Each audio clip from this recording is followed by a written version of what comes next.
empathy isn't a word you would commonly associate with banking offshore. But adding a little bit of empathy to understanding how offshore banks operate would help a lot of people not make some of the most common mistakes when it comes to dealing with their offshore banks. I'm going to talk about what those mistakes are and why empathy and perception are so important when you're banking anywhere in the world, but especially offshore.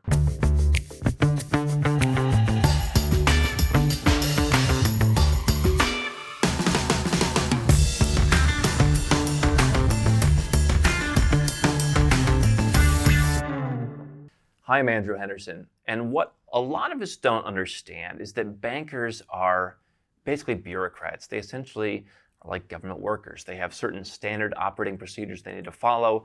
They have certain things that raise red flags in their operation, and their job is to make sure that the bank is safe, to keep the bank out of trouble. And so when people go offshore and they get into a world where there is more cause for concern, they make some rather simple mistakes that could be avoided. Understanding that bankers care about perception is important. Whether it's right or wrong, it is the truth. So, for example, if you're going to be sending a bunch of money to Colombia to buy a house because you want to get permanent residence in Colombia, your banker's probably going to ask you some questions about that. Particularly if you've got a mass market bank account where you don't have a private banker helping you, particularly if you haven't done that kind of transaction before, if it's just coming out of the blue, they're going to ask you some questions. So often people go offshore and the bank will ask them some questions. I can tell you the first time that happened to me, it's kind of scary. You're like, I've never had a bank ask me questions before. But that's becoming increasingly common. What's the nature of this transaction? What's it about? Do you have a contract? Do you have an invoice? Can you tell us why are you doing this? And the thing that you're going to need to do is to have a story. Not a story because it's false, but just a straightforward explanation that the bank can understand of why are you doing this.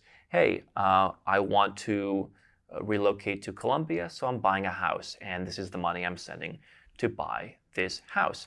Now, there are going to be some banks in the United States that might not even want to deal with you after you send money to Colombia. There might be some banks in other places like Singapore. Same thing. They might just say, we don't want anything to do with these guys sending money to Colombia. But generally, using some empathy and saying, okay, I understand that this banker is trying to satisfy the superiors.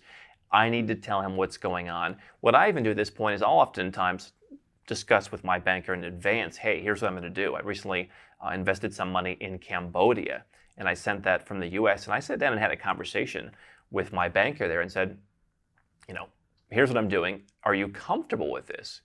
And at the end of the day, Cambodia is a perfectly okay place to invest. They're not on any sanctions lists. And so he said, great, but thanks for telling me in advance. This is where I really feel like a banking portfolio makes a lot of sense, particularly for individuals, because you're going to have certain banks in your portfolio that understand certain types of things that you're doing. Now, this implies that you have a somewhat advanced or at least diversified foreign investment strategy. But let's say you want to invest in different countries around the world.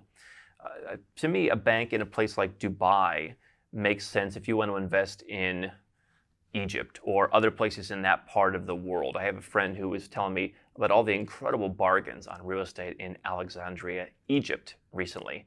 And, again, I'm probably not going to do that deal from Singapore, but I have an account in Dubai, and Dubai more understands, hey, banking in Egypt, that's what I'm going to do.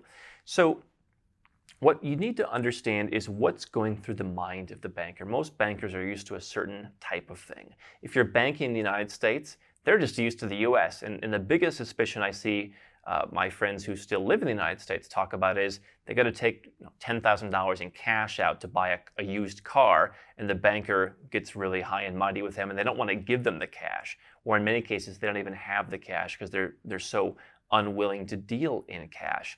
Or another case, I actually had a check that I had a friend. I said, can you walk in and deposit this check for me? He said, no, can do. Bank won't take the check. So those are the issues in the US. But understand that those are the issues with US banks because US bankers don't really understand anything outside of the United States.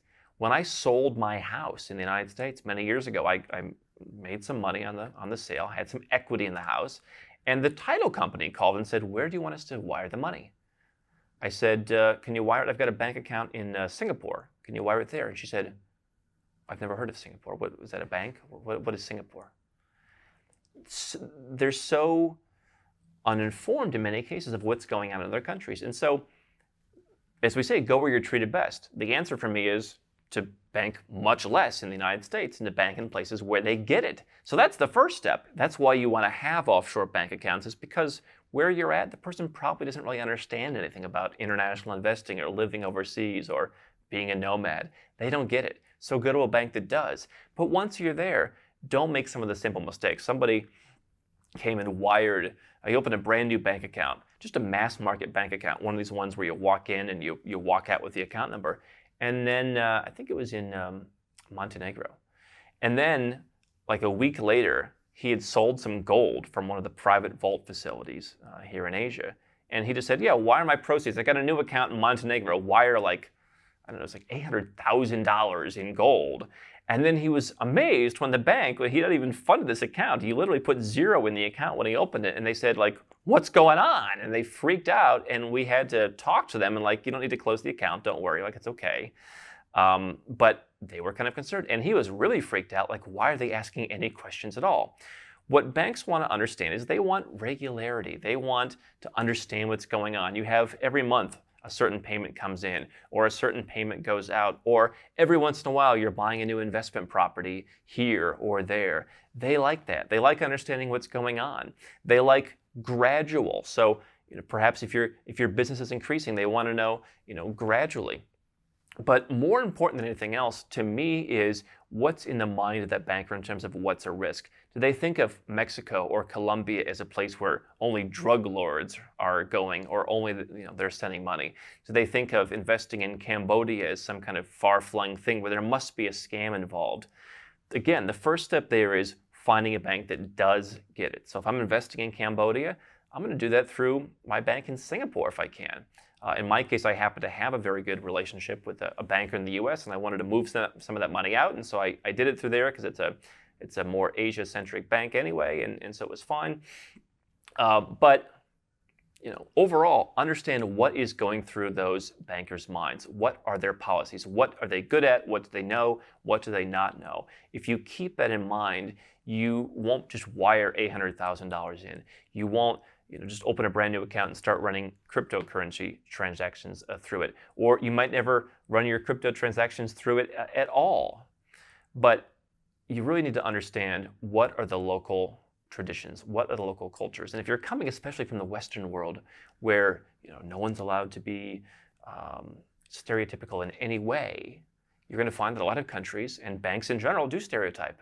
And they're on the lookout for certain things. If you follow those parameters, and you follow the parameters that I've talked about, and you diversify your banking around the world so that each transaction has its own account, then I think you'll do a lot better than someone who focuses only on having one account. Hi, I'm Andrew Henderson from Nomad Capitalist. I wrote this book, which you can find on Amazon, to distill a lot of the stuff we talk about in these videos and a lot of the stuff I've learned over the last decade plus traveling all around the world, teaching you about how to legally reduce your taxes, build your personal freedom, and create wealth faster. Definitely get a copy of this book if you want to learn more. Now, if you want to watch more videos, make sure you subscribe to our channel and make sure you click the notifications bell so you never miss one of our new videos with more tips on how to go where you're treated best.